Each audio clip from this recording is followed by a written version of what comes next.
Tu pries, tu jeûnes, tu cries à Dieu, mais rien ne change. Les mêmes combats, les mêmes blocages, les mêmes retards. Alors laisse-moi te dire une vérité que peu acceptent. Dieu n'est pas en retard, Dieu n'est pas sourd, Dieu n'est pas bloqué. Mais le ciel fonctionne avec des clauses. En 2026, les promesses ne répondront pas aux émotions, elles répondront à l'activation des principes. Abonnez-vous, aimez et partagez afin d'apporter l'évangile de Jésus-Christ aux nations, car il y aura plus de joie dans le ciel pour un seul pécheur qui se repent. Que la bénédiction de Dieu soit votre partage dans le nom puissant de Jésus-Christ. Amen. Connaître les promesses attachées à la nouvelle saison. Pour que la terre te donne la différence dans une saison, il y a ces choses que tu dois maîtriser. La première, selon cette écriture, tu dois connaître les promesses que le ciel a libérées sur la nouvelle saison. Tu dois savoir ce que le ciel a dit sur la nouvelle saison. Oh, nous sommes le 6 janvier, le 4 janvier, le 5 janvier, c'est bien. Mais qu'est-ce que le ciel avait dit sur ton mois de janvier 2026? Si tu connais, tu vas vivre. À chaque nouvelle saison, il y a des promesses qui planent sur la saison. Et qui planent sur la saison par rapport à toi. Tu dois connaître. Si tu ne connais pas, tu vas courir derrière des choses qui n'arriveront pas. Et tu vas passer à côté de ce qui t'appartient. Est-ce que quelqu'un m'a capté? Cette année, tu te focalises sur les promesses libérées depuis le ciel. Ça tombe sur moi aussi. Cette année, tu fais comme l'apôtre Paul a dit. Tu ne bats pas comme battant l'air. Tu cibles bien la chose parce que tu sais que la chose a été libérée depuis le ciel. Et tu prends la chose in the name of Jesus. Donne-moi un amen normal.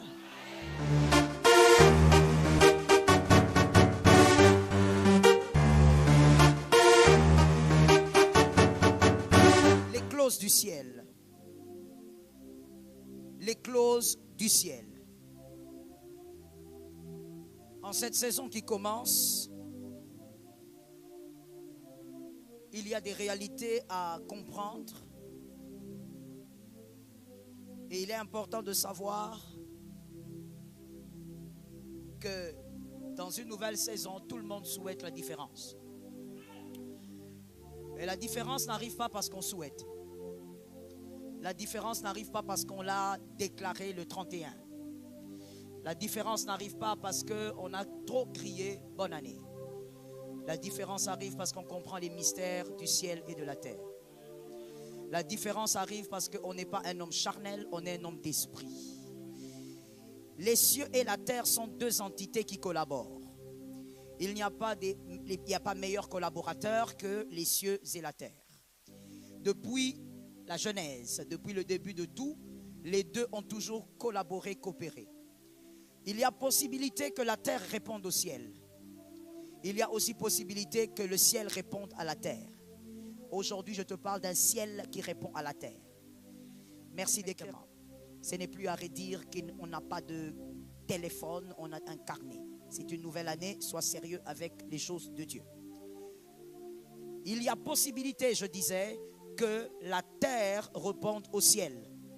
Voilà pourquoi tout à l'heure on a prophétisé. C'est que tu dis, le ciel le prend et le ciel peut répondre. Ça tombe aussi sur moi.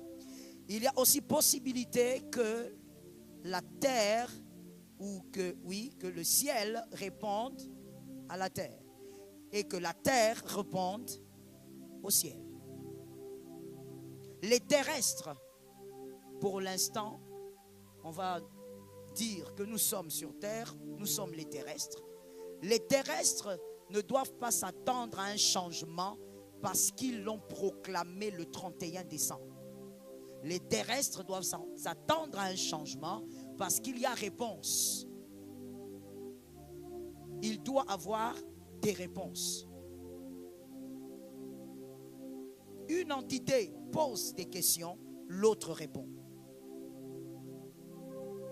Selon Genèse chapitre 1, chapitre 2, lorsque une nouvelle saison doit arriver, le ciel parle. Selon Genèse chapitre 1 et chapitre 2. car aujourd'hui je vous parle d'un ciel qui répond à la terre. Selon les 2 chapitres des Écritures, pour que la nouvelle saison arrive à la terre qui était informe et vide, quand vous voyez ce qui s'est passé dans les 2 chapitres, c'est une saison qui a totalement bouleversé la terre. Que cela soit aussi le partage de quelqu'un. C'est une saison qui a bouleversé. Une chose qui était informe et vide, il y a eu des animaux de tout genre. Il y a eu de l'eau, il y a eu un ciel, une terre, il y a eu un soleil. La terre a été bouleversée par une nouvelle saison. Mais la nouvelle saison est arrivée parce que le ciel avait parlé. La terre n'obéit qu'à un mandat. La terre n'obéit qu'à un mandat. Puisque c'est le ciel qui doit parler, alors la terre va obéir. Et donc nous disons la terre n'obéit qu'à un mandat. La terre n'obéit qu'à un mandat. Il faut être mandaté pour que la terre t'obéisse. Il ne faudrait pas seulement parler, il faudrait être mandaté. Le mandat, c'est dans Genèse 1, 26. Le mandat, c'est dans Genèse 1, 26. Créons l'homme à notre image, selon notre ressemblance. Pour qu'il domine, qu'il règne. Celui qui domine est un créateur. Vous écoutez bien, vous écrivez et vous me donnez des amens. D'accord? Oui, 3 choses à faire.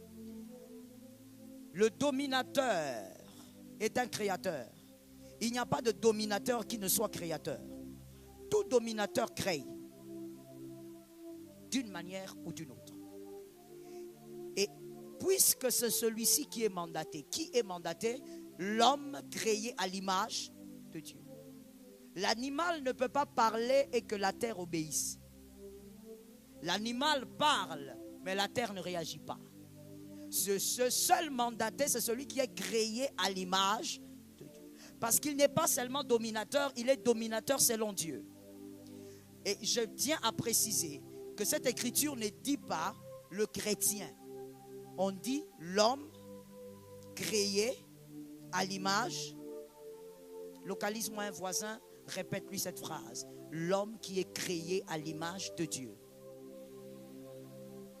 Alors sans vouloir m'attarder, parce que je suppose que je suis devant l'assemblée qui est très bien enseignée, je veux rapidement donc dire que par rapport à cette réalité, il est très dangereux de se taire devant tout celui qui a une bouche. Je n'ai pas besoin de donner un enseignement dessus. Si tu es de cette église, tu es déjà enseigné. Puisque celui qui a le mandat de parler à la terre, c'est celui qui est créé à l'image de Dieu. Tout homme donc qui a une bouche doit être redoutable pour toi. Païen, chrétien, bouddhiste, musulman, qui vous voulez. S'il est à l'image de Dieu, ce qu'il dit s'impose. Et donc, regarde un voisin, dis-lui, fais attention, parle quand tu es devant une bouche. Voilà, j'ai dit fais attention, mais il y a des gens qui ont commencé par parle. Tu vois que ces personnes-là, vous fonctionnez selon une réalité psychologique comme quoi, quand on dit quelque chose, vous n'entendez pas l'entièreté, vous entendez la moitié. Mais c'est très dangereux parce que tu risques d'aimer les demi-vérités. Je disais, dis à un voisin, fais attention, parle quand tu es devant une bouche. Voilà pourquoi si le sorcier parle, la terre obéit. Voilà pourquoi si un magicien parle, voilà pourquoi si un homme quelconque parle, il n'a pas besoin de dire au nom de Jésus. Il est créé à l'image de Dieu, il a la domination. Tu ne peux pas te taire quand tu es devant une bouche. Toi-même, tu as une bouche, tu dois parler. Que Jésus soutienne. La terre a pour mission, premièrement, vous accueillir, c'est-à-dire vous donner la paix. Quand vous êtes sur terre, la terre a pour mission de vous donner la paix, depuis Genèse. Malgré le péché, le second Adam qui vient, il a encore responsabilisé la terre des mêmes choses. Quand la terre vous reçoit, vous naissez. Quoique nous ne sommes pas d'ici, nous devons être en paix. C'est pourquoi Jésus a dit, je vous donne ma paix que le monde ne connaît pas. Deuxièmement, la terre a pour mission de vous servir. C'est-à-dire disposer les cœurs des hommes en votre faveur. En cette nouvelle saison, comprenez ces choses-là. Si vous ne les vivez pas, vous devez les réclamer. La terre a deuxièmement pour mission de vous servir. Les cœurs des hommes doivent être disposés pour vous. Est-ce que quelqu'un me capte bien? Troisièmement, la terre a pour mission de porter votre sémence, c'est-à-dire multiplier et bonifier vos efforts. Multiplier et bonifier vos efforts. C'est la troisième mission de la terre. Là où tu as mis tes deux pieds là, ce n'est pas qu'un lieu solide pour te porter. C'est un lieu qui a une mission. Et la terre doit accomplir cette mission sur ta vie. En cette nouvelle saison, ça doit se passer. Ça doit multiplier, elle doit multiplier et bonifier vos efforts. La terre ne doit pas refouler vos efforts. C'est une malédiction. Quand vous le constatez, comprenez qu'il y a quelque chose qui ne marche pas, il faut régler ça maintenant et tout de suite. La terre ne doit pas vomir vos efforts. Quatrièmement, la terre a pour mission de vous laisser régner depuis Genèse. Vous laisser régner. C'est-à-dire, la terre ne doit pas vous détruire, elle ne doit pas vous humilier. La terre n'a pas pour mission de vous détruire. Elle ne doit pas vous humilier. Vous pouvez traverser la vallée, mais vous devez en sortir. On ne reste pas là-bas. Ce n'est pas une maison. Et donc, pour réaliser ces choses, combien de choses? Merci bien. Pour réaliser ces 4 choses, la terre, elle connaît ses responsabilités, mais voici le mystère spirituel lié à cette entité qu'on appelle la terre. Tout en sachant qu'elle doit faire ces choses, et beaucoup d'autres, j'ai résumé ça en 4. Elle sait qu'elle doit le faire. Est-ce que quelqu'un m'entend? Good. Elle sait qu'elle a pour responsabilité de faire ces choses sur vous et sur vos enfants. Parce que ce qui est fait sur toi se fait sur tes enfants. Mais voici une autre réalité. Voilà pourquoi dans la plupart des saisons, les gens disent, on déclare les mêmes choses chaque année, mais les gens ne vivent pas. Si les gens ne vivent pas, c'est parce qu'ils sont charnels. Il faut être des hommes spirituels pour naviguer dans le monde des esprits. Et vous allez donc comprendre les principes spirituels et vous allez vivre selon les principes. Alors écoutons-nous s'il vous plaît, avant même d'écrire, comprenez-moi. Pour que ces 4 choses se réalisent, ces choses ne doivent pas seulement être connues par la terre, ça doit être connu par vous. Ce que vous ignorez, vous ignore. C'est comme ça, dans tous les domaines de la vie. Ce que vous ignorez, vous ignore aussi. C'est pourquoi l'ignorance n'est pas bonne.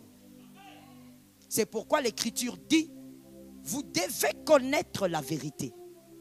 Parce que c'est elle qui vous affranchira. C'est pour ça aussi que l'Écriture dit, c'est mon peuple qui meurt. Ce n'est pas un peuple d'incirconcis, mais c'est le peuple de Dieu circoncis qui meurt. Qui meurt parce qu'ils ont faim. Merci. Qui meurt parce qu'ils n'ont pas d'enfants. Qui meurt parce qu'ils sont dans le désert. Un enfant de Dieu ne meurt pas dans le désert. Ça tombe sur toi. Je t'ai dit, il faut utiliser la bouche. Il meurt parce qu'il manque d'appui. Il meurt pourquoi? Il meurt parce qu'ils ignorent. Si tu ignores, ce que tu ignores va t'ignorer.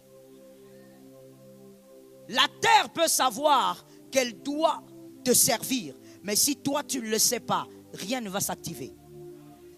Parce que comprenez la suite de ce que je viens de dire.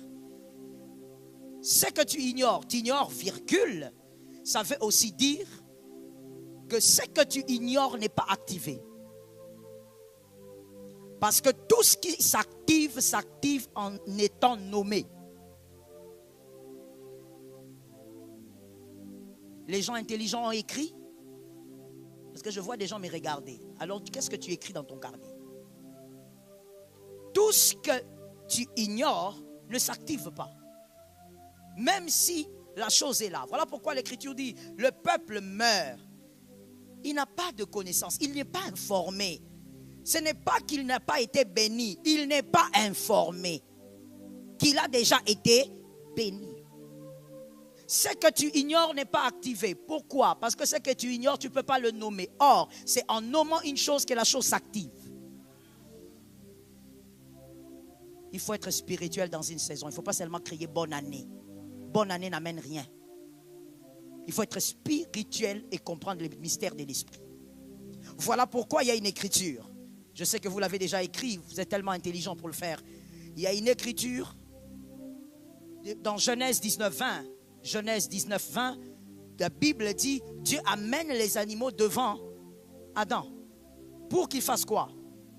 Qu'il les nomme. S'il ne nomme pas l'éléphant, l'éléphant ne sera pas éléphant. C'est-à-dire, pour celui qui n'a pas compris, parce que bon, l'éléphant ne sera pas éléphant, c'est-à-dire que la destinée de l'éléphant ne sera pas activée. L'éléphant va ressembler au lion. L'éléphant va ressembler à la girafe. Pour qu'une chose soit activée, il faut la nommer. Ainsi, j'avais répondu à quelqu'un qui m'avait dit, pasteur, pourquoi vous nommez toutes les années? Une année que vous n'avez pas nommée ne se manifeste pas. Parce que sur la terre, on ne t'a pas donné un nom par plaisir. Ce n'est pas culturel que l'on te donne un nom, que tu t'appelles trésor, que tu t'appelles gloire. Ce n'est pas culturel. On a donné un nom parce que cela vient de Genèse. Dieu amène les animaux pour être nommés afin que leur destinée soit. Je suis béni ce matin. Que leur destinée soit activée. Voilà pourquoi lorsqu'Adam aussi se tient, Adam regarde, il dit, ça ce n'est pas un éléphant. Ça c'est pas une girafe. Ça c'est pas un cow. Cow c'est quoi en français? C'est pas une vache. Ça c'est la femme. Et quand il nomme la femme, la matrice est activée. Est-ce que quelqu'un m'entend bien? Il y a quelqu'un qui va dire, mais pourquoi Dieu n'a pas nommé l'homme? Non, on ne peut pas nommer l'homme tant que la femme n'arrive pas. Parce qu'il y a des choses qui ne peuvent s'activer qu'à deux. Est-ce que quelqu'un d'intelligent est venu dans ce culte? Ainsi, Dieu, quand il crée l'homme, il dit, je vais créer l'homme à mon image, c'est tout. Qu'il soit là. Il appelle les animaux, il dit, monsieur, nomme-les. Toi, tu vas te nommer toi-même quand tu vas nommer Ève. Quand tu nommeras Ève, tu connaîtras ta place. Est-ce que quelqu'un m'entend? C'est comme ça que chaque année, l'année doit porter un nom. C'est comme ça que toi aussi tu portes. Si tu ne portes pas ce nom-là, ta destinée ne sera pas activée. Voilà pourquoi on ne donne pas à un enfant le nom parce qu'on a beaucoup mangé. On ne donne pas à l'enfant un nom parce que tel ou tel autre vous a fait plaisir. Ce n'est pas votre jouet. C'est une destinée. On donne le nom à l'enfant pour activer sa destinée. Maintenant, le problème avec le nom mal donné, puisqu'il y en a tellement, le problème avec le nom mal donné, vous donnez le nom, généralement en Afrique, ce sont les homonymes, n'est-ce pas? Vous donnez le nom à votre enfant, de quelqu'un. Au lieu d'activer sa destinée, vous amplifiez la destinée de cet autre dans sa vie. Qui a compris? Tu prends l'homonyme façon parce que je ne sais pas ce qui s'est passé entre vous. Et puis tu dis, voilà, ma fille va porter son nom, mon fils va porter son nom. Tu n'as pas activé la destinée de ton fils. Parce que tu n'as pas découvert qui est ton fils. Voilà aussi les déséquilibres des homonymes. C'est une parenthèse, je vais fermer vite. Voilà les déséquilibres de cette affaire d'homonyme-là. Parce que tu donnes, mais tu n'as pas découvert qui est cet enfant. Sans que tu ne découvres qui est l'enfant, tu ne peux pas activer sa destinée. Tu dis non, je donne le nom de Marvin. Alors que cet enfant n'est peut-être pas, ou n'a peut-être pas la même destinée que Marvin. Mais puisque tu es le père, puisque tu es la mère, quand tu donnes un ordre, ça s'impose sur l'enfant. Tu dis, ça c'est Marvin. Alors qu'est-ce qui se passe sur cet enfant? Ce n'est pas sa destinée qui s'active. C'est la vie de Marvin qui sera amplifiée sur la vie de cet enfant.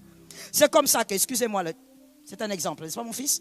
C'est comme ça que vous verrez. Si ce fameux Marvin est impudique, ton enfant sera double. Parce que toi, au lieu d'être un père révélé, une mère révélée, qui cherche d'abord à savoir la destinée qui est tombée dans ma maison, qui est cette destinée? Combien de pères, avant de prier ou de mères, ont prié pour avoir le nom de l'enfant? Non, cette affaire d'homonyme, est un piège. Parce que tout ce que tu veux, c'est faire plaisir à quelqu'un. Fais plaisir à cette personne en lui achetant une veste.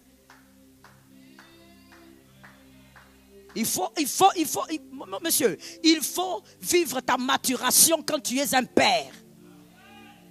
Il faut vivre ta maturation quand tu es une mère. Tu ne prends pas l'enfant comme ça, comme un jouet. Ce n'est pas ta poupée. C'est une destinée qui vient de quelque part.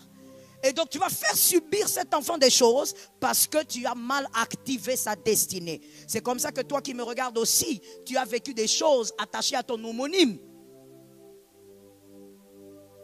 J'ai déjà fait la délivrance d'un fils où il faisait même les rêves que son homonyme faisait quand son homonyme était encore jeune. Pratiquement les mêmes rêves. On ne joue pas avec ça. Nommer veut dire activer. Voilà pourquoi nous, dans cette église, nous nous levons tous les jours contre le nom de ce quartier. Nous nous levons contre le nom de cette rue. Parce que tout ce que vous nommez va entrer en action selon le nom que vous lui avez donné.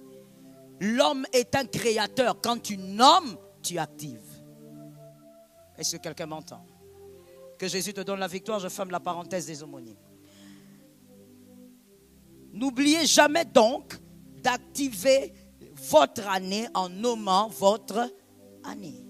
Vous pouvez même nommer votre maison. Les Juifs comprennent ça, ils le font tout le temps. Quand il arrive, même s'il arrive chez toi au Congo, il achète une maison, il va nommer sa maison. Sa maison ne dépendra pas de votre avenue façon. Tu regardes ta maison, tu dis ça c'est une maison de paix.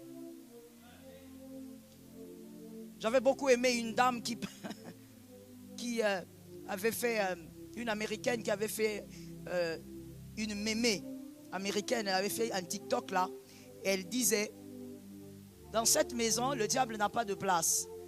Auprès de mes petits-enfants, il n'a pas de place. Parce que ce n'est pas lui qui paye. J'ai beaucoup aimé le mindset de cette mémé-là. Ouais. Elle dit, ce n'est pas lui qui paye le bills. C'est quoi le bills? Le loyer. Ce n'est pas lui qui paye le loyer. Il n'a pas à venir envoûter mes petits-enfants. Je ne veux même pas appeler Jésus. Il ne vient pas. Ce n'est pas lui qui paye le loyer. Le jour où il payera le loyer, qu'il vienne envoûter. C'est un état d'esprit. C'est une vérité simple mais puissante. Parce que ce que vous nommez va vous obéir. Des fois même les anges sont dépassés. Quand ils te regardent, tu ne dis rien. Tu as la bouche de la création, mais tu ne dis rien. Tu regardes, tu te plains, tu pleures. Donc tout ce que tu dis, c'est critiquer. Tu passes ton temps à critiquer les gens alors que ta bouche, elle est créatrice. Il faut nommer. Tu regardes ta maison, tu dis ma maison est une maison de gloire. Cette maison, à partir d'aujourd'hui, c'est une maison de gloire. Tu nommes et elle va obéir. La terre va commencer à se mettre en mouvement. Parce qu'elle a été créée pour obéir à ce que tu dis. Josué 1:9. Josué 1:9. Les 6 clauses du ciel. C'est d'où nous allons tirer les 6 clauses du ciel. Rappelez-vous que nous parlons du ciel qui donne des ordres à la terre. Pour que la terre se mette en action. Josué 1:9. Nous allons lire au fur et à mesure où je donne le verset. Premièrement, verset 2. Le verset 2. Le verset 2. Moïse, mon serviteur, est mort. Maintenant, lève-toi. Passe ce Jourdain. Toi et tout ce peuple pour entrer dans le pays que je donne aux enfants. Verset 2. Nous sommes au point 1. Verset 2. Connaître les promesses attachées à la nouvelle saison. Pour que la terre te donne la différence dans une saison, il y a ces choses que tu dois maîtriser. La première, selon cette écriture, tu dois connaître les promesses que le ciel a libérées sur la nouvelle saison. Tu dois savoir ce que le ciel a dit sur la nouvelle saison. Oh, nous sommes le 6 janvier, le 4 janvier, le 5 janvier, c'est bien. Mais qu'est-ce que le ciel avait dit sur ton mois de janvier 2026? Si tu connais, tu vas vivre. Parce que tu connais, tu actives. Lorsque Dieu parle à Josué, il est en train de lui dire, c'est quelque chose que j'ai déjà donné. C'est ce que j'ai déjà prévu pour le peuple d'Israël. À chaque nouvelle saison, il y a des promesses qui planent sur la saison. Et qui planent sur la saison par rapport à toi. Tu dois connaître.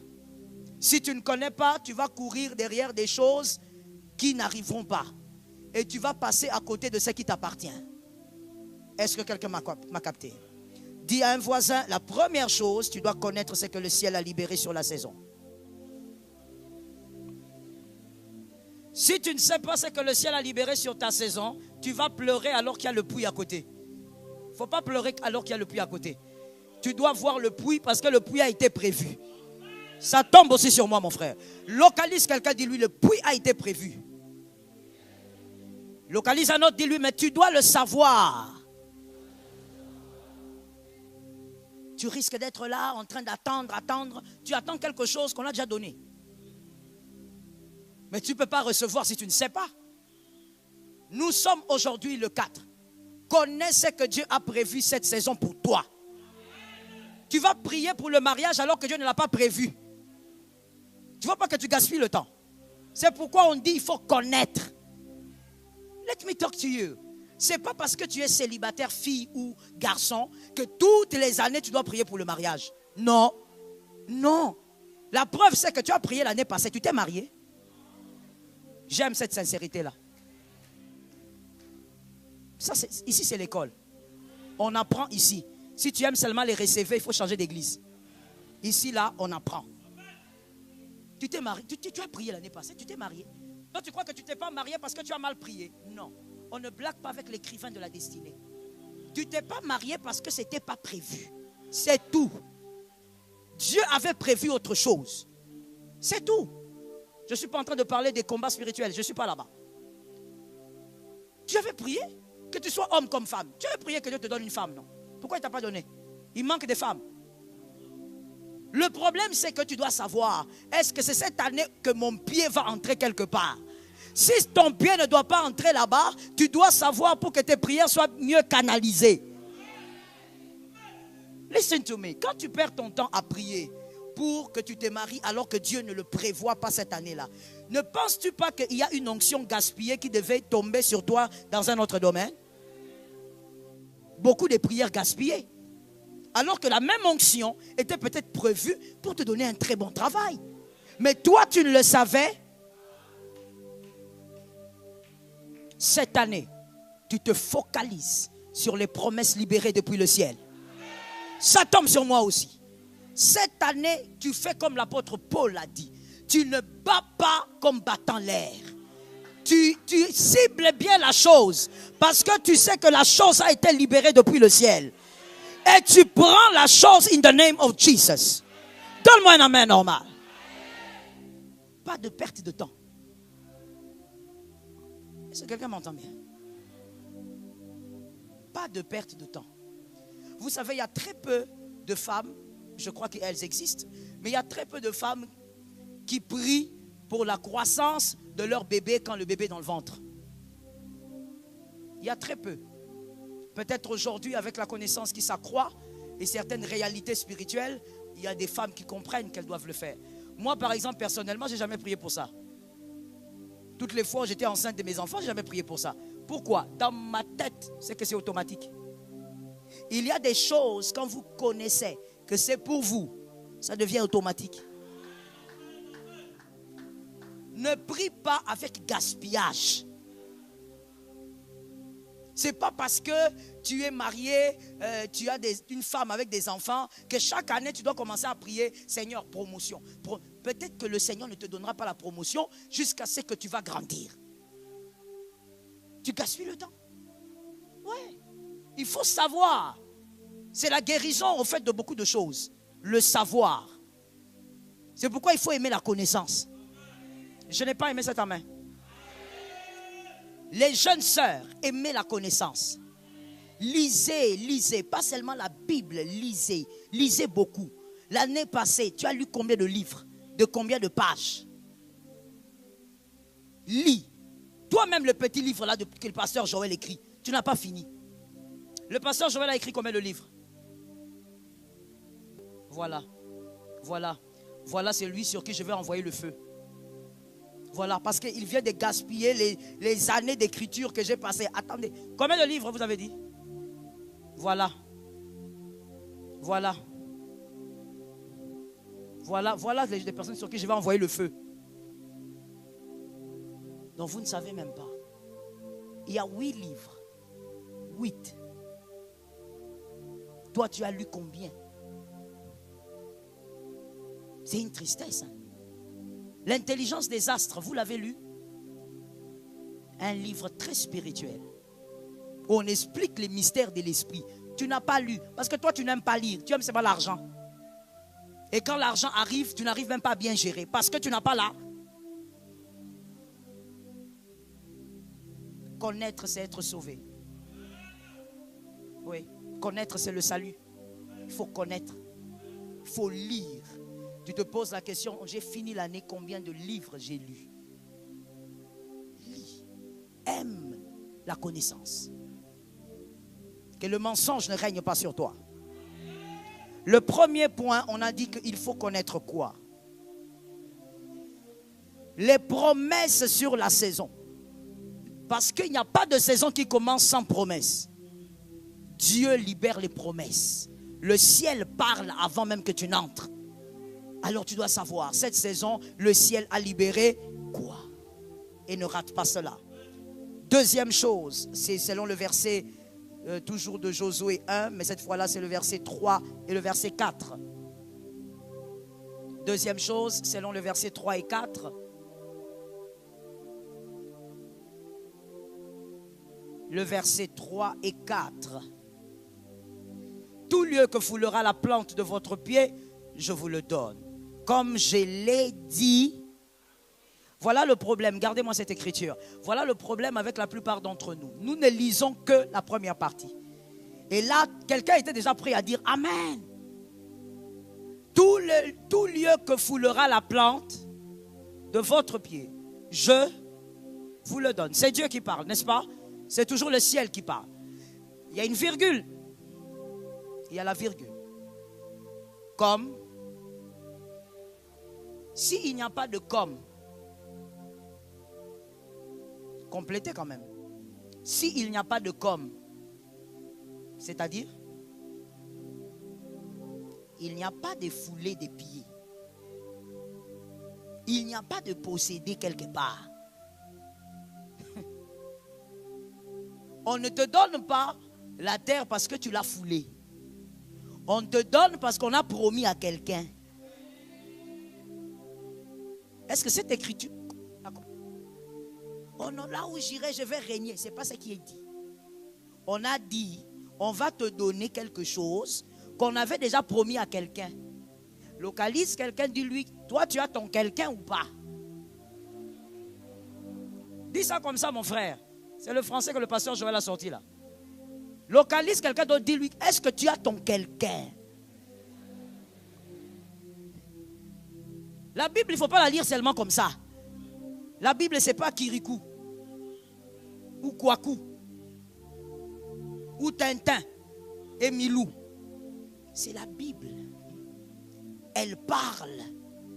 Elle parle, elle est éloquente. Il dit à Josué, tu sais là où tu vas aller? Là où tu mettras la plante de tes pieds, tu vas dominer. Ce n'est pas parce que tu es fort. C'est parce que je suis un Dieu fidèle. J'ai promis ça à qui? Donc toi, ta domination dépend. Oui, si c'était à l'école, je t'aurais donné 5 sur 10. De la promesse qui est sur la tête. Cette saison, tu ne peux pas la rater si tu comprends les principes spirituels. Dieu veut commencer avec Josué une nouvelle saison. Il établit des principes. Et c'est le ciel qui parle pour que la terre réponde. La deuxième chose, selon le verset 3 et 4, tu dois avoir dans ta saison, dans chaque nouvelle saison, tu dois avoir ta tuyauterie. C'est comme ça que j'ai appelé ça. Tu dois avoir ta tuyauterie. La tuyauterie. Ce canal qui prend l'eau quelque part et qui l'amène. Voilà. Ce canal qui prend l'eau à un point vers un autre. Dans chacune des saisons, tu dois avoir ta tuyauterie. Tu dois avoir la personne sur qui Dieu a déclaré des choses. Toi, tu vas vivre automatiquement parce que tu es connecté à la personne. Ça tombe sur toi in the name of Jesus. Dieu n'a pas fait les choses de manière à ce que listen well to me, que tout sorte de toi. Never. Impossible. Ça n'arrivera pas. Dieu n'a pas fait établir les choses de manière à ce que toute grâce et bénédiction sortent de toi. Non. Il y a des choses qui sortiront de toi, d'autres tu dois avoir tuyauterie. Le voisin n'a pas entendu, il a écrit, il a dit si c'est quoi, je n'ai pas entendu. Moi-même je suis choqué par ce qu'il a dit. Tu dois avoir une tuyauterie spirituelle. Dis-lui ça. Il faut faire attention, tu risques de citer le nom du diable ici. Tu dois avoir une tuyauterie spirituelle. Pourquoi Dieu fait ça? Je t'ai déjà expliqué ça, j'ai déjà enseigné dessus. Mais je vais seulement dire rapidement. Dieu, il a établi les choses ainsi.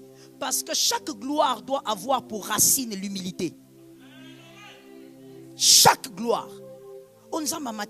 Oui, mais tu dois remarquer que comme Matawana, tu n'es pas monté seul. Il y a quelqu'un qui était en bas qui t'a fait monter. Il y a peut-être quelqu'un qui t'a donné même un numéro seulement. Il y a peut-être même quelqu'un qui t'avait seulement dit, tu sais quand tu iras là-bas, porte une veste bleue. Juste ça. Toute gloire doit avoir comme racine. Voilà pourquoi Dieu te bénira beaucoup par les hommes. Oh, je vais faire ça moi-même, frère, tu échoueras. Tu attendras longtemps.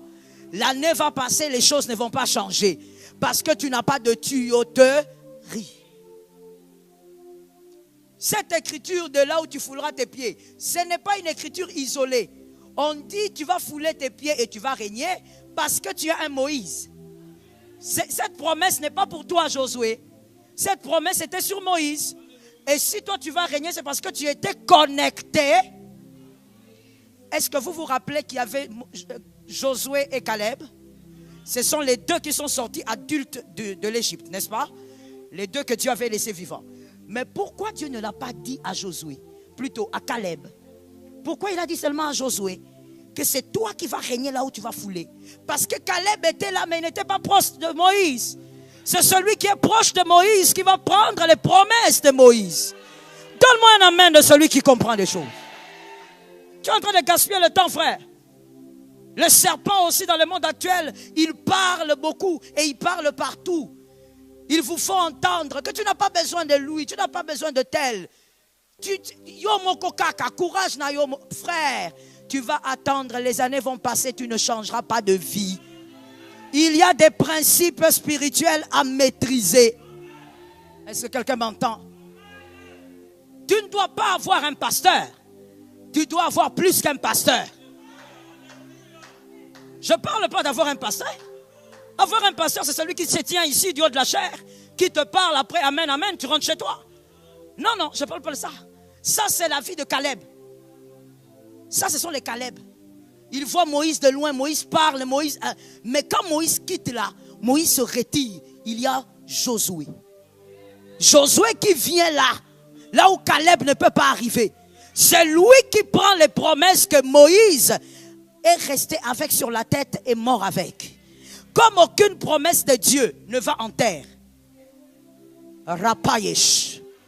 Je suis d'accord avec moi-même, je reçois ça. Aucune promesse de Dieu n'est enterrée. Il n'y a pas de cimetière des promesses de Dieu. Ça n'existe. Et donc quand une promesse est sur la tête d'un homme qui meurt, la promesse suit celui qui doit continuer la manifestation. Celui qui doit continuer la manifestation n'est pas un Caleb. Ah, je la suis sur YouTube, sur TikTok. Non, ce sont les Josué qui reçoivent ça. Est-ce que quelqu'un m'entend? Yes. Il faut lire l'écriture et comprendre l'écriture. Les promesses que Dieu a données à Moïse. Moïse est mort sans entrer. Mais la promesse ne meurt pas. Et donc Dieu regarde, il dit, Caleb, toi aussi tu es zélé, tu étais là. D'ailleurs, je t'ai gardé en vie. Mais ce n'est pas toi, ce n'est pas toi. Parce que toi, tu n'étais pas assez proche. Ça, c'est une question, ce n'est pas une question de comprendre ce que Moïse disait. C'est une question de proxy. Et donc Moïse, Josué, là où tu iras, là où tu marcheras, la terre te sera donnée. Parce que je l'ai promis à quelqu'un. Il faudrait que les choses qui vont arriver dans une saison, que toutes ces choses n'émanent pas de tes prières. Localise quelqu'un, dis-lui, le pasteur Joël a dit, c'est trop d'efforts. Jésus nous aime trop. Dieu nous aime tellement, c'est un bon père. Il ne peut pas vouloir que tout ce qu'on va posséder sur terre soit seulement les résultats de nos prières. On va mourir.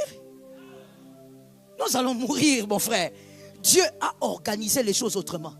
Il faut qu'il y ait quelqu'un qui a son Dieu, qui prie son Dieu.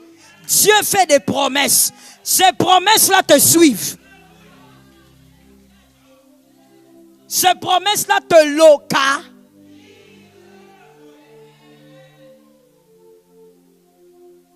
Je me rappelle d'une histoire d'un monsieur qui témoignait. Il dit, quand il était Koulouna, comme on appelle chez nous, comme quand il était brigand, avant de donner sa vie à Jésus. Je crois que c'est un Algérien ou quelque chose comme ça. Avant de donner sa vie à Jésus, un jour, ils sont allés faire leur coup. La nuit, il arrive là, il attrape quelqu'un, on commence à battre la personne, le garçon, et puis il voulait tout arracher. Ils avaient déjà tout arraché, mais ils ont commencé à battre. Et à un moment donné, l'un d'entre eux dit, bon, c'est bon, on l'a assez battu. Et puis on lui pose la question, toi tu es qui? C'est qui ton nom? Il donne son nom. Il dit, comment ça? Où as-tu eu ce nom-là? Il dit, non, c'est le nom de mon père. Il dit, c'est ton père. Ton père s'est nommé tel. Alors ils se regardent entre eux, ils disent, on ne peut plus le toucher. Pourquoi? Parce qu'au fait, lui, le monsieur, il était fils de militaire. Et donc, le garçon a cité le nom d'un des généraux, qui était aussi un général à l'époque de son papa. Alors quand il entend le nom, il dit non. Entre nous, les fils des militaires, on ne se touche pas.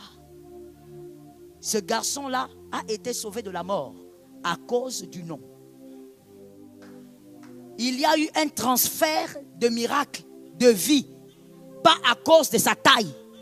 On voulait le dépouiller et le tuer, mais on lui a laissé la vie parce qu'ils avaient entendu parler de son père. Tu dois avoir une tuyauterie. Certaines batailles, tu es devant comme ça, les démons arrivent, ils disent, bon, on ne peut pas passer ici parce qu'il y a une promesse sur sa tête. Et cette promesse, ce ne sont pas ses prières. Il a hérité d'une promesse.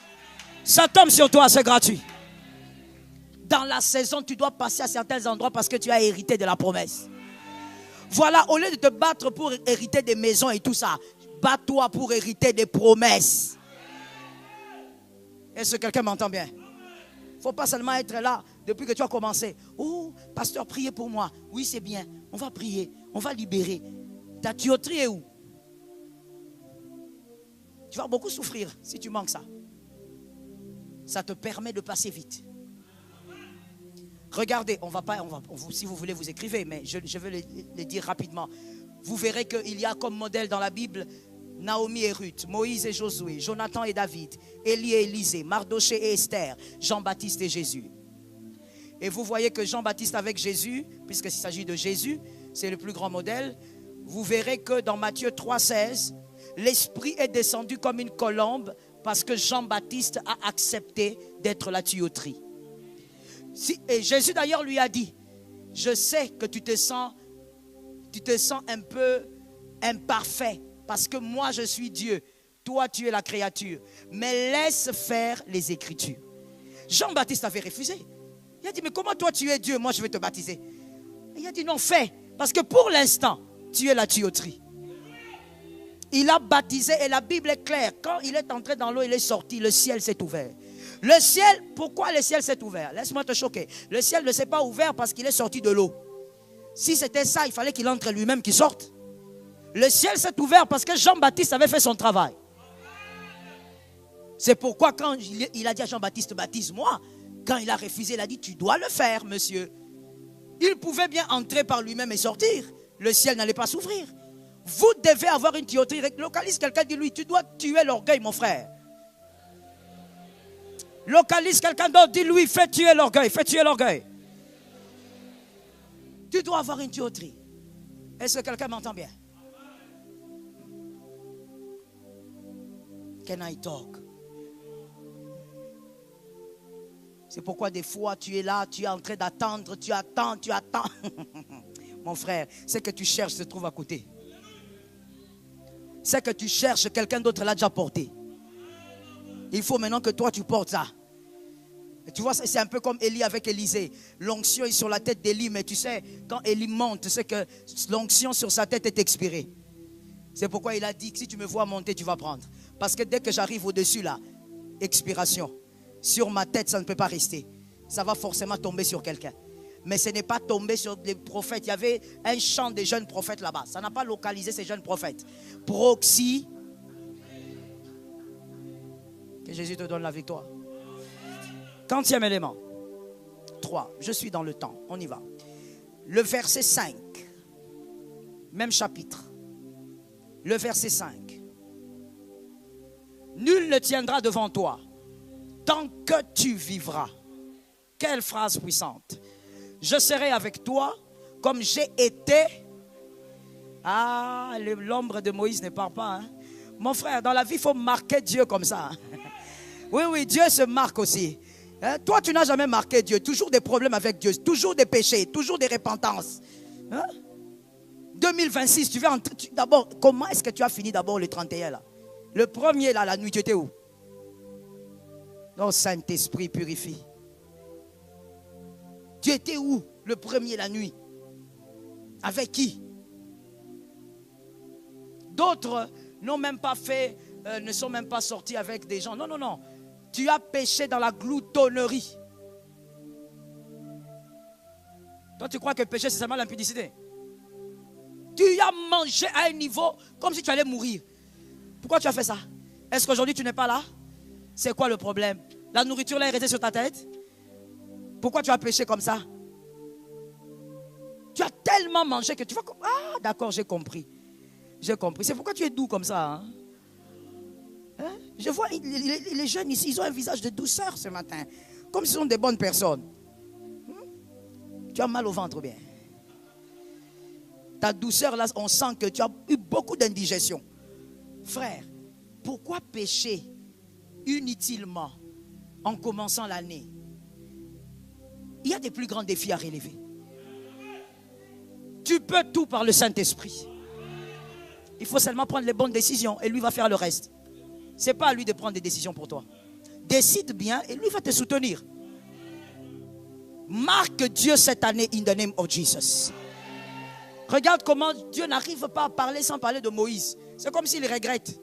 Alors que lui-même, c'est lui qui a décidé que Moïse parte. Il faut marquer le cœur de Dieu. Quand tu sers Dieu, tu marques le cœur de Dieu. Tout ce que tu fais pour Jésus, tu marques le cœur.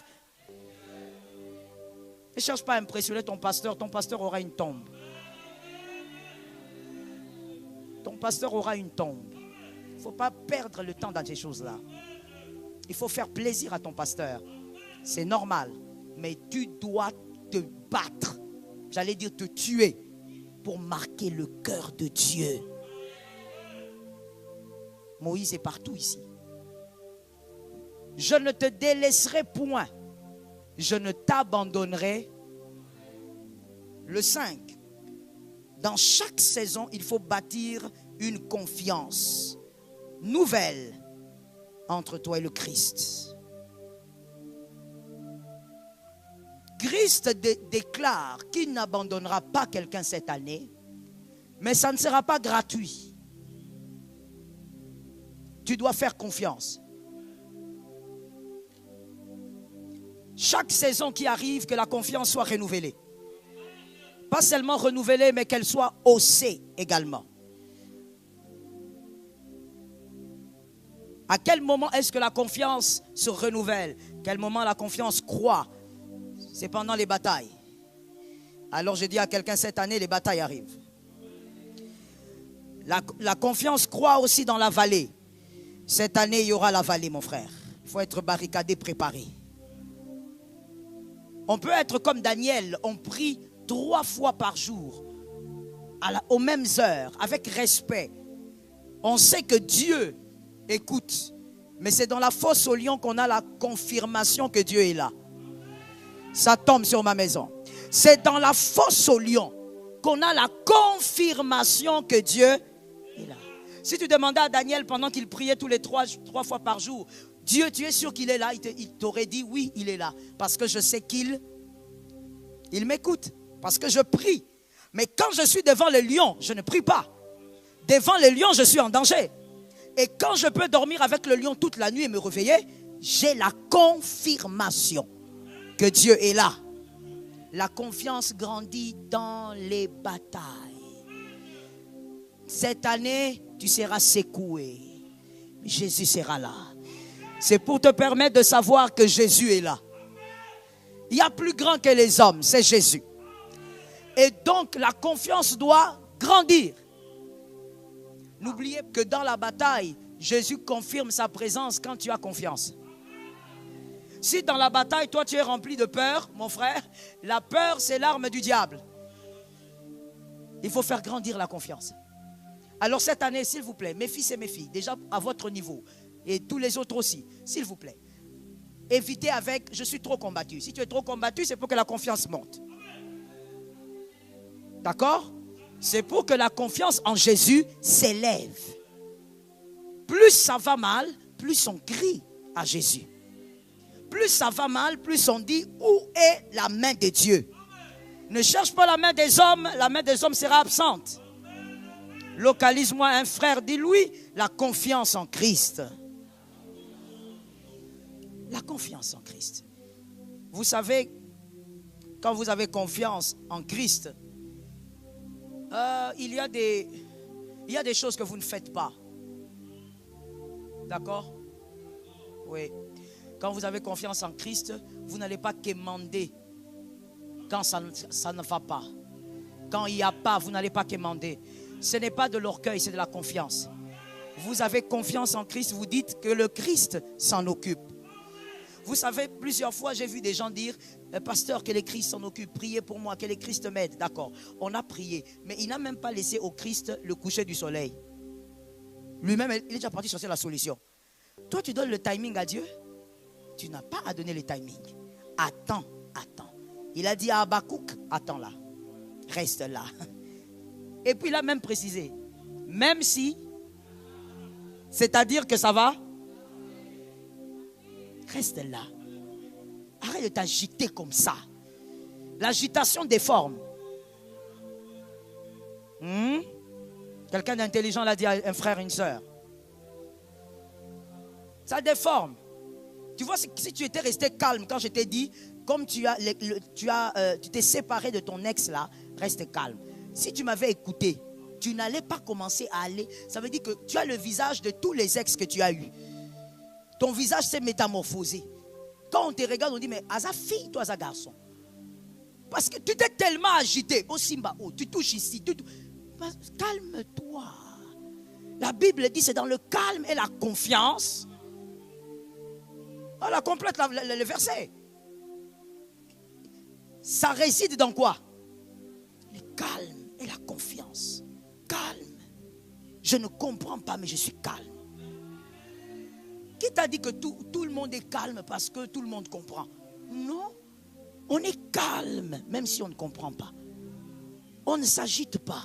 Laisse le serpent s'agiter. L'agneau ne s'agite jamais.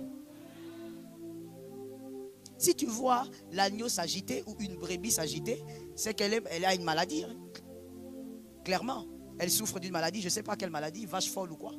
Mais la brebis ne s'agite pas. C'est le serpent, même s'il n'y a rien.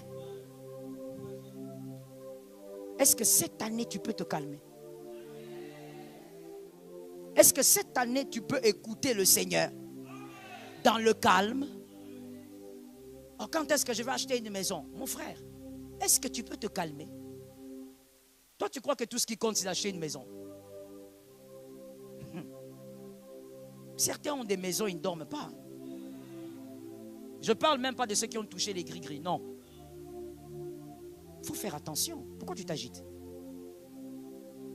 Quand le vent est violent, que ta confiance en Jésus croisse. Si tu n'y arrives pas par toi-même, ça peut arriver, alors appelle une personne qui a la foi plus que toi, qu'elle t'encourage. Mais ne t'agite pas. L'agitation, c'est pas bon. Que Jésus nous vienne en aide. C'est le 40e point. Le 4e, selon le verset 6. Fortifie-toi et prends courage. On n'a pas dit je vais te fortifier. On a dit fortifie-toi, prends courage. Car c'est toi qui mettras ce peuple en possession du pays que j'ai juré à leur père de leur donner. Verset 6 donc.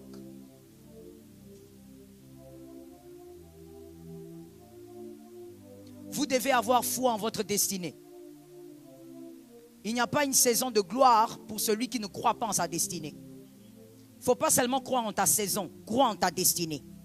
C'est pourquoi Dieu dit à Josué, fortifie-toi monsieur. Je ne veux pas te fortifier, pour l'heure, fortifie-toi toi-même.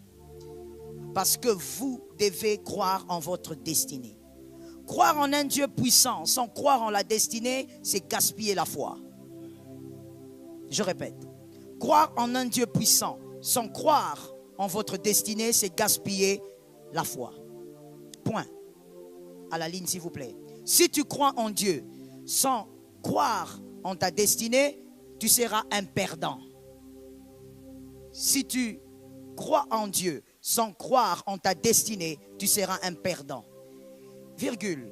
Et si tu crois en ta destinée sans croire en Dieu, tu seras un perdu. Si tu crois en ta destinée sans croire en Dieu, tu seras un perdu. Refuse d'être un perdant et refuse d'être un perdu. Crois en ta destinée et crois en un Dieu puissant. Ta destinée n'est pas glorieuse parce que le pasteur l'a dit. Ta destinée est glorieuse parce que tu es né et tu as déjà grandi. Dieu garde en vie les flèches qu'il va encore utiliser. Est-ce que quelqu'un m'entend bien? Tu dois croire en ta destinée. Voilà pourquoi tu dois la connaître. Il ne faut pas te limiter à dire ma destinée, c'est avoir des maisons, acheter des banques, faire des enfants. Ça, ce n'est pas une destinée. Ça, ce sont les réalisations d'une destinée. La destinée, c'est plus profond que ça. Est-ce que quelqu'un m'a entendu? La destinée, ce n'est pas le mariage. Ça, c'est un bonus de la destinée. Tu dois connaître ta destinée. Crois en elle et crois en un Dieu puissant. Si tu refuses l'uniformité des saisons, alors tu dois croire en ta destinée toutes les saisons de manière différente. Tu dois croire que ta destinée va briller gravement cette année. Pourquoi? Parce que Dieu t'a créé comme un être glorieux. Est-ce que quelqu'un est d'accord avec ça? Tu ne peux pas dire, moi j'ai l'impression que ma vie, elle est terne. Elle n'est pas terne. Tu ne peux pas maudire ta destinée. Est-ce que ce matin tu t'es béni? Est-ce que ce matin, ne donne pas ces mains, amen. Est-ce que ce matin tu as déclaré sur toi? Est-ce que ce matin tu as regardé le miroir et tu as parlé à ta personne? Est-ce que ce matin tu as béni ta destinée? Est-ce que ce matin tu as bonifié ta destinée avec les paroles épicées? Il faut parler à ta destinée avec des paroles épicées. Il ne faut pas se mettre devant le miroir, là-bas tu regardes, mademoiselle, madame. On ne cite pas madame parce que madame appartient à un monsieur, on respecte le monsieur. Mademoiselle, tu n'es pas seulement devant le miroir en train de te regarder, en train de tourner. On ne sait pas quand tu tournes, tu te regardes combien de fois et tu regardes quoi? Il ne s'agit pas de ça. Il s'agit de te regarder au miroir et de dire, ça, c'est un vaillant. Celui que je vois est un champion. Tu n'as pas besoin de quelqu'un pour ça, my goodness. Tu te regardes toi-même, tu dis, c'est lui que je vois là-bas. Ah, c'est un homme grand. C'est un homme de grandes réalisations. C'est celui qui n'ira pas en enfer. Tu dois croire en ta destinée. Frère, qui va croire plus que toi? Le pasteur aussi a sa destinée. Le pasteur aussi cherche à ne pas échouer dans sa destinée. On parle ou on laisse? Tu dois croire en ta destinée plus que ton jumeau. Comme Jacob. Jacob, il regarde son frère, il dit, papa aime beaucoup le grand frère, hein, parce qu'il amène les gibiers. Moi, je n'amène pas les gibiers. Tu sais, si c'était toi, ce que tu allais faire, tu allais vouloir aussi chasser le gibier. L'erreur de la plupart des gens. Quand quelqu'un admire la destinée d'Ésaü, toi, tu veux être Ésaü pour qu'on t'admire. Tu n'as pas besoin d'être Ésaü, tu as ta destinée. Trouve ce que tu dois faire pour que ta destinée parle. Ça tombe sur quelqu'un, c'est le ciel qui doit parler. Ta destinée cette année doit... Tu n'as pas besoin de ressembler à l'autre qu'on admire. Fais briller ta destinée. Jacob, un bon calculateur, il a regardé, il a dit, moi je ne connais pas attraper le gibier. Je ne saurais même pas. La flèche même, je n'arrive pas à attraper. Moi je reste ici. Moi je suis Jacob. Je vais préparer. À côté de maman, j'ai appris à préparer. Je ferai le haricot aujourd'hui. Il faut avoir l'intelligence de sa destinée. Qu'est-ce que tu sais faire selon ta destinée? Que si tu fais ça ici maintenant, tout le monde, y compris le pasteur Joël, on va dire, qu'est-ce que c'est? Toi non. Toi tu te concentres seulement. Il faut la somba terrain, on a bib. Quoi? On appelle ça comment? Bibois. Concentration dans la vie. Terrain à bibois. Tu vas aussi aller là-bas comme ça, on t'escroque. Tu commences à venir à l'église triste. On loue, tu es triste. On fait quoi? Tu es triste. Tu es allé sans Dieu là-bas. Fais briller ta destinée. Mais tu dois l'aimer. On ne peut pas faire briller quelque chose qu'on n'aime pas. Mais il y a aussi une virgule. On ne peut pas faire briller quelque chose qu'on ne connaît pas. Tu dois la connaître et tu dois l'aimer. C'est Dieu qui t'a accordé cette destinée. Sois fier d'elle. Voilà pourquoi quand tu fais la chose qui est attachée à ta destinée. Je pose d'abord une question. Même si, bon, ce sera un peu biaisé peut-être les réponses. Qui sait, non, qui fait ce qu'il faut par rapport à sa destinée? La question est finie. Levez la main. Écoute, frère, si tu fais ce que tu dois faire par rapport à ta destinée, tu es sûr que c'est ta destinée. Ne le fais pas en blaguant. Fais ça avec une touche du perfectionnisme. Blague pas avec ça. Dis à quelqu'un d'autre, ils n'ont pas jeté. Même, on va dire qui? Il ne faut pas seulement qu'on cite les étrangers, il faut citer aussi les Congolais. Ah non, je n'ai pas envie de citer celui-là. Je n'ai pas envie de citer celui-là. Mon âme n'est pas dans la paix. Bon, Bolassi. Même Bolassi, quand il joue, tu sens que là, c'est sa vie qui est là. Tu sens que le gars, il veut laisser son âme et partir. Tu sens qu'il comprend que ici, là, c'est ma vie. Toi, tu prends quelque chose qui est attaché à ta destinée. Ozo Salango, on dirait Ozo Lamba Koba. Je ne sais même pas comment on prépare ça. Et Bimika, tu ne dois pas faire les choses en blaguant. La chose de ta destinée. Non, quand tu veux faire les bonus là de la vie là, ce n'est pas un problème. Mais quand tu es dans la chose de ta destinée, tu y mets ton âme, tu y mets ton pancréas, tu y mets tes intestins, tu mets parce que c'est ça ta vie. On ne blague pas avec ça. Si c'est ça ta vie, elle a pour appel de te faire briller. Ça tombe sur toi. Aime ta destinée. Localise quelqu'un, dis-lui, voilà pourquoi. Bon, reste à savoir. Dis-lui, voilà pourquoi il faut aimer tout ce que tu es. Localise quelqu'un d'autre, dis-lui, moi j'aime ma taille. Non, s'il n'aime pas, tu vas l'aider à guérir. Dis encore à quelqu'un, moi j'aime beaucoup ma taille.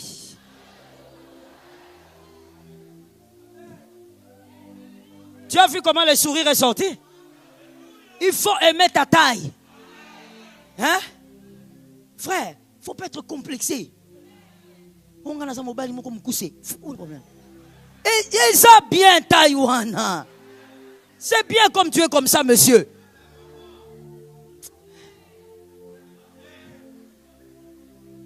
J'allais libérer, mais bon. C'est 2026. Il faut se calmer un peu. Frère, il ne faut jamais complexer. Oh non, pourquoi toi tu es un homme, tu es court de taille, tu veux épouser seulement une femme grande. Va l'attaquer. Où est le problème? Il ne faut pas être complexé. Oh non, toi, oui. N'est-ce pas que ce sont les choses que les gens racontent? Mais oui, où est le problème? Tout être humain doit vouloir grand, doit vouloir de belles choses. Il faut aimer sa destinée. Il ne faut pas te complexer. Mademoiselle, ne te complexe pas. Tu as une belle taille. Quand tu marches, marche. Toi, tu es là comme ça. Tu attends que quelqu'un te dise, tu es belle. Pourquoi? Un jour, il y a un frère qui m'a dit, ah, pasteur, vous êtes joli. J'ai dit, Kala. Kala. Kala. Nazala Kala Kitoko. Longtemps. Donc, ce n'est ni aujourd'hui, ni en me mariant, ni... Ah, frère. Toi, tu ne sais pas. Moi, comme je suis là, je peux, même si c'était possible, je te coupe l'estime, je te donne. Tellement que j'en ai en stock. Si tu n'as pas l'estime pour toi-même sur cette terre, tu vas mourir. Parce que les gens vont toujours vouloir te définir. Et le monde m'a rappelé, Yacha. Le monde a un problème. Est-ce que je peux parler? Je parle ou pas? Le monde a un problème. C'est que le monde, il est masculin.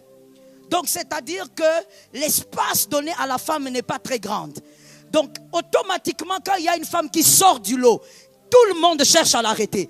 Si tu es une femme et que tu as des choses à faire, fais-le avec autorité. Fais-le avec force. Fais-le avec détermination. Fais-le avec ton estime de soi. N'attends pas que quelqu'un va te donner l'estime de soi. Au mobile, n'a pas soutenu. Et alors? Mi soutenir. Je vais même te choquer en te disant, arrête d'attendre ça. Arrête d'attendre le soutien là, tu vas vieillir. Gagne le temps. Soutiens-toi. Fais-le. Je t'ai toujours dit, fais tout sauf le péché. Fais. Jésus est d'accord avec toi, avance. Crois en ta destinée. Il y a des gens qui pouvaient faire des grandes choses l'année passée. Mais regardez, à cause d'un manque d'estime de soi, regarde, tu n'as rien fait. Tu étais juste là en train de dire, j'attends qu'on m'aide. Toi, tu attends toujours les gens, frère. L'heure n'est pas à attendre quelqu'un. Que la victoire tombe sur ta tête. Le point 40e, s'il vous plaît. 5e, le verset 7. Le verset 7, même chapitre. Fortifie-toi seulement et aie bon courage, en agissant fidèlement, selon toute la loi que Moïse, mon serviteur, on peut d'ailleurs s'arrêter là. Le ciel va donner des ordres à la terre pour te favoriser si tu obéis à Dieu. Obéis au Christ à la lettre. Et je te dis, ça c'est vrai, à chaque fois que tu décides d'obéir à Christ, prépare-toi à avoir mal. Parce que le Christ va te demander des choses des fois difficiles. Difficiles surtout par rapport à ta chair. Tu auras envie de faire certaines choses, le Seigneur te dit non. Ce n'est pas comme ça qu'il faut faire. Tu vas t'arrêter ici, tu vas courir là-bas. Apprends à obéir au Christ dans une saison. Ne sois pas seulement en train de dire tout ce que le pasteur dit ne se réalise pas. Est-ce que toi, tu étais à ton poste spirituellement avant de te plaindre des autres? As-tu obéi au Christ à la lettre comme il a demandé? Tu ne peux pas vivre avec quelqu'un si tu ne décides pas de l'écouter. Je donne un conseil gratuit.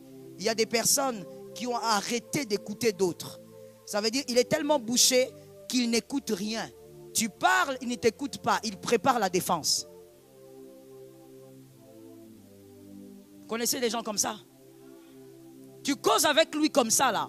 Vous êtes frère à l'église. Vous êtes cousin dans la famille. C'est peut-être ton grand frère biologique. Mais il a un système de communication que personne ne comprend. C'est-à-dire quand toi tu parles, il te regarde, tu crois qu'il t'écoute, il ne t'écoute pas.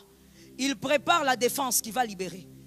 Il y a des gens qui sont maintenant bouchés au point de ne pas communiquer convenablement. Communiquer, c'est écouter. Si tu n'as pas compris, tu dis je n'ai pas compris cet endroit-là. Tu voulais dire quoi? Communiquer, c'est écouter l'autre. Que Jésus t'aide à écouter le Saint-Esprit. Il ne faut pas penser savoir ce que Jésus veut. Il faut l'écouter pour savoir. Je reprends la phrase. Il ne faut pas penser savoir ce que Jésus veut. Il faut l'écouter pour savoir ce qu'il veut. Un peu d'humilité. 40e point. 40e. Le verset 8, s'il vous plaît. Verset 8. Que ce livre de la loi ne s'éloigne point de ta bouche.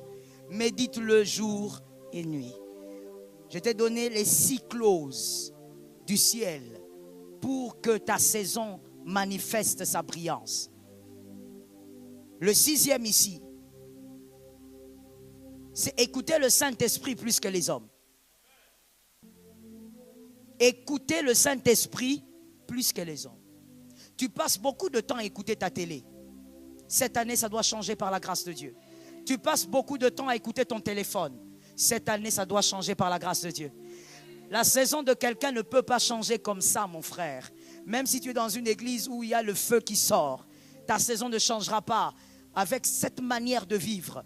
Tu écoutes toute autre chose plus que le Saint-Esprit. Ça ne peut pas se passer. Écoute le Saint-Esprit plus que toute autre chose. Écoutons-nous s'il vous plaît. On va finir par ces quelques éléments. Toujours dans le point 6.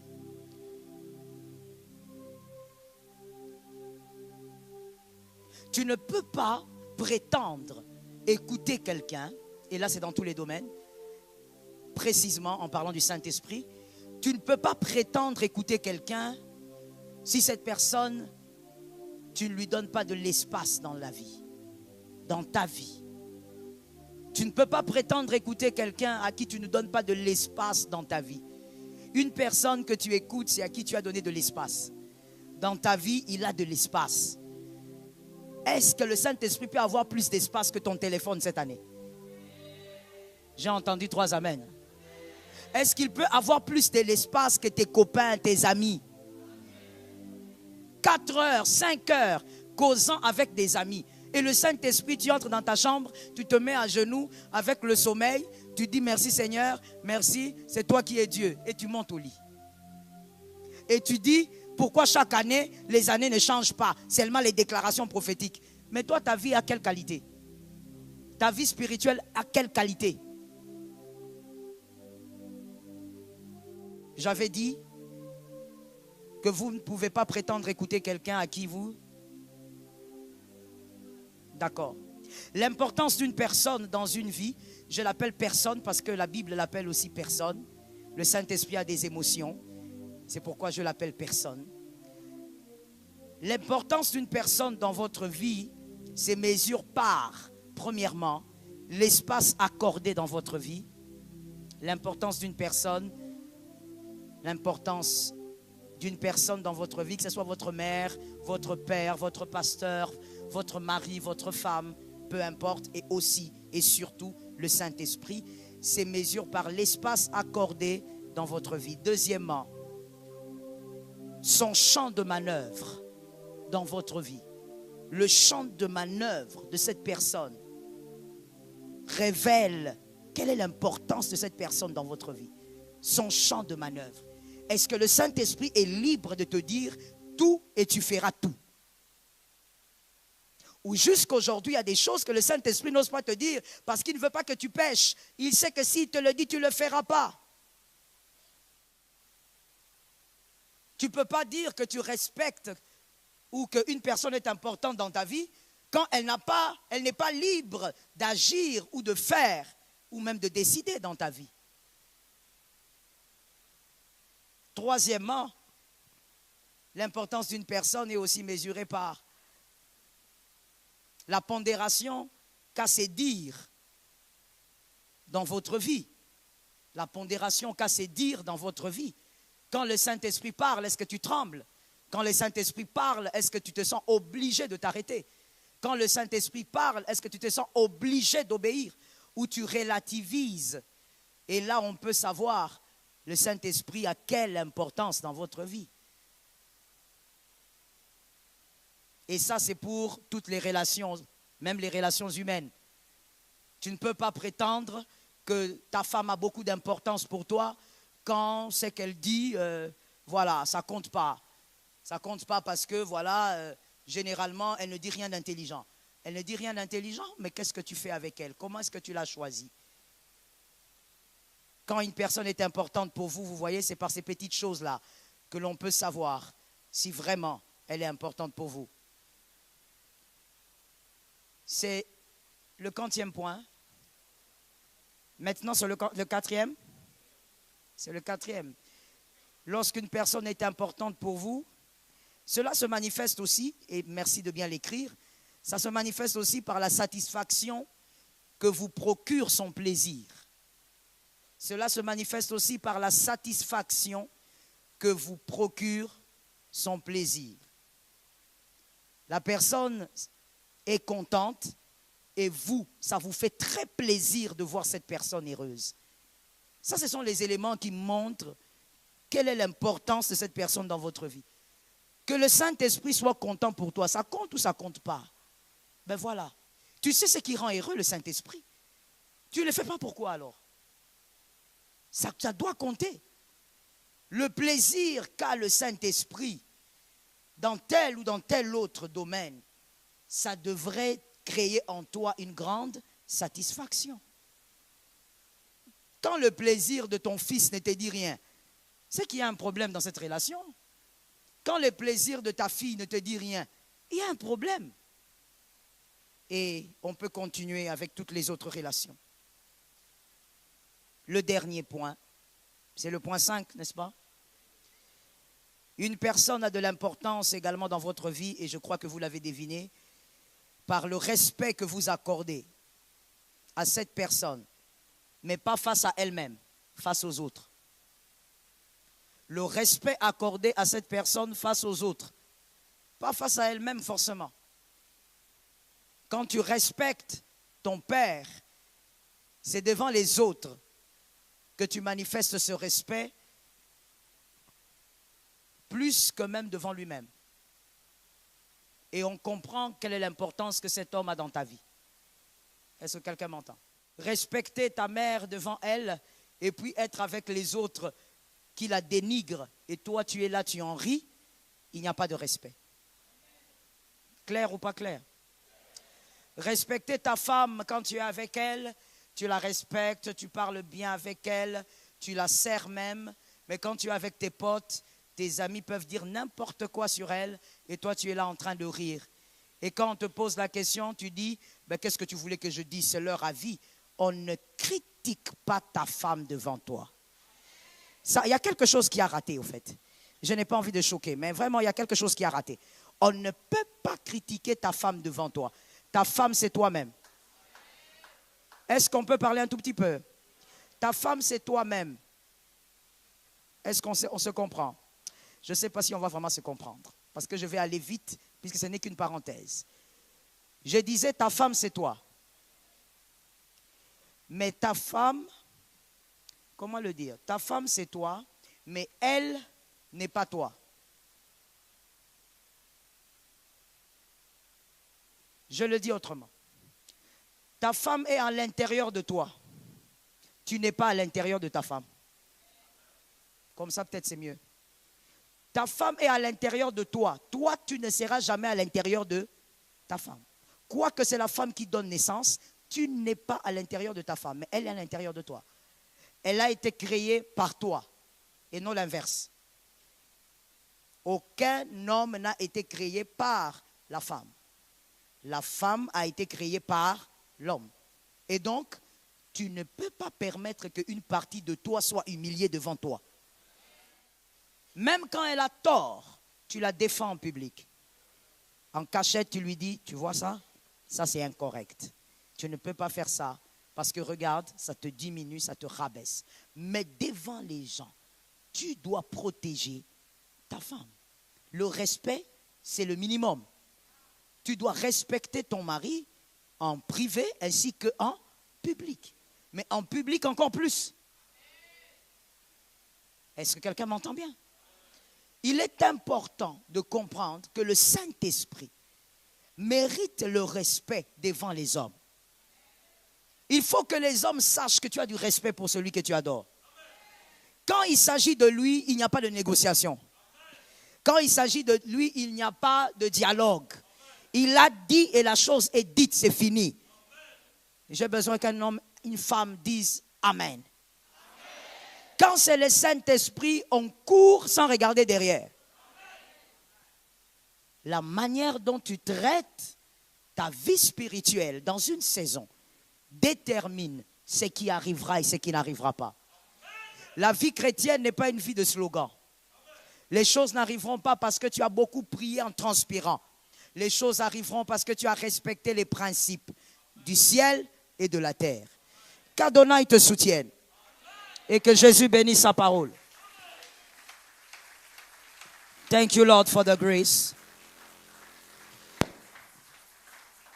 Lève ta main droite, toi qui es déjà debout. On nous met le psaume 23, s'il vous plaît. Pour ceux qui ne l'ont pas mémorisé, nous allons lire le psaume 23 et ensuite tu vas déclarer prophétiquement la grâce. La grâce sur ta vie, la grâce sur tout ce que tu as accompli, la grâce sur ta maison et que les choses ne t'échappent pas.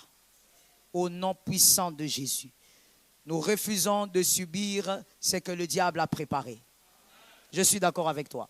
On y va s'il vous plaît. 1, 2, 3. De David.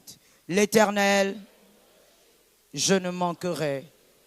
Il me fait reposer. Il me dirige. Il restaure. Il me conduit. À cause, quand je marche, je ne crains car ta houlette, yes, yes, au nom de Jésus, et ma coupe, oui, le bonheur et la grâce m'accompagneront tous les jours de ma vie et j'habiterai dans la maison de l'Éternel. Prophétise maintenant. Prophétise. Utilise ta bouche pour prophétiser, pour nommer, pour établir, pour activer. Rapèche. Utilise ta bouche pour établir. Établis ce qui doit arriver. J'aime ta foi, mon frère. Ne regarde pas le voisin. Ce n'est pas le moment. C'est le moment de l'activation. Remarchez. J'aime ta foi. Établis en nommant Shamarezai. Saint-Esprit, la grâce. Le bonheur et la grâce. Le bonheur et la grâce. Dans ma vie, dans ma maison, dans mon église, dans mon pays. Le bonheur et la grâce. Je viens invoquer ton nom. Je viens invoquer le nom de celui qui est fidèle. Le bonheur et la grâce. Je viens invoquer le nom de celui qui est réel. Le bonheur et la grâce. Rema Yeshayes. Rabba Ishaya. Ima Rezayes. Le bonheur et la grâce. Yema Rezaya. Yema Raïsai. Shema Raya. Merci Saint-Esprit. Lève tes deux mains s'il te plaît. Nous allons déclarer comme un seul homme, je ne serai pas dans la confusion cette année. L'année est longue. Avant que tu ne te lèves, le diable a ses projets. Heureusement que nous avons Jésus. Tu dis avec autorité, je ne serai pas dans la confusion cette année. Et pense à des choses claires dans ton esprit. On y va. 1, 2, 3. Rabba Yeshaya. Prophétise au nom de Jésus. Prophétise que Jésus t'exauce. Active les choses. Active-les.